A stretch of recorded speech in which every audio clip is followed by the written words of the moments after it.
Sel merupakan unit terkecil dari makhluk hidup. Kenapa demikian? Karena makhluk hidup atau individu tersusun atas sistem organ. Sistem organ tersusun atas organ, organ tersusun atas jaringan, dan jaringan tersusun atas kumpulan-kumpulan sel. Sel juga diartikan sebagai unit struktural dan fungsional penyusun makhluk hidup. Artinya, semua makhluk hidup terdiri dari sel.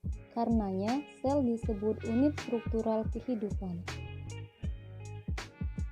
Sedangkan sel diartikan sebagai unit fungsional kehidupan karena sel mampu menjalankan semua fungsi kehidupan. Struktur penyusun sel hewan dan sel tumbuhan beserta fungsinya. Ada 3 komponen utama penyusun sel hewan dan sel tumbuhan. Yang pertama, membran plasma. Kedua, sitoplasma. Dan ketiga, organel-organel sel.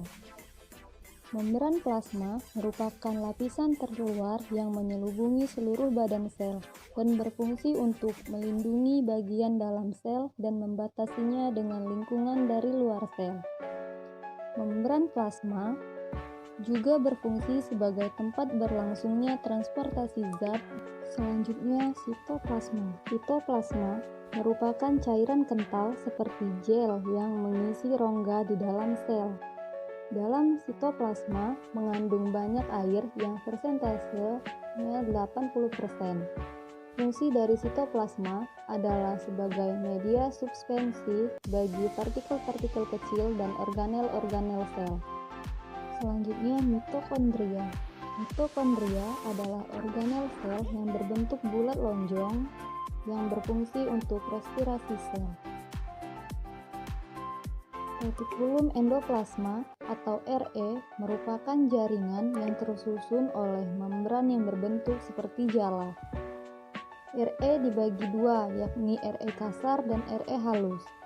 RE halus berfungsi untuk mensintesis lemak dan menetralkan racun, sedangkan RE kasar berfungsi untuk menampung protein yang disintesis oleh ribosom. Ribosom adalah organel sel tumbuhan yang mengandung 40% protein dan 60% RNA yang berfungsi sebagai tempat sintesis protein. Ribosom menempel pada RE kasar. Nukleus. Nukleus merupakan inti sel. Di dalam nukleus banyak mengandung materi genetik yang berbentuk DNA. Fungsi dari nukleus adalah untuk mengontrol segala aktivitas sel berdasarkan informasi genetik yang dibawa oleh DNA. Badan Golgi merupakan organel sel yang berbentuk kantung tipis tersusun secara berlapis-lapis yang berfungsi sebagai alat sekresi sel.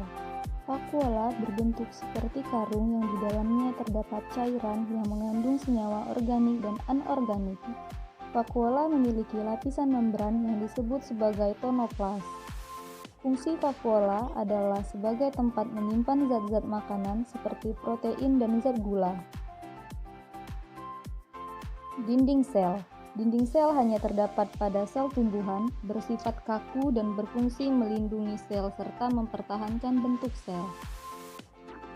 Sentriol merupakan bagian dari sentrosom. Sentriol akan berubah menjadi sentrosom pada saat suatu sel akan membelah. Dan perubahan tersebut ditandai dengan adanya pembentukan sentriol yang saling berpasangan. Sentriol berperan dalam pembelahan sel. Lisosom merupakan struktur agak bulat yang dibatasi membran tunggal, memiliki ukuran di antara 1,5 mikron. Lisosom berperan aktif melakukan fungsi imunitas. Lisosom berisi enzim-enzim hidrolitik untuk memecah polisakarida, lipida, fosfolipid, dan protein.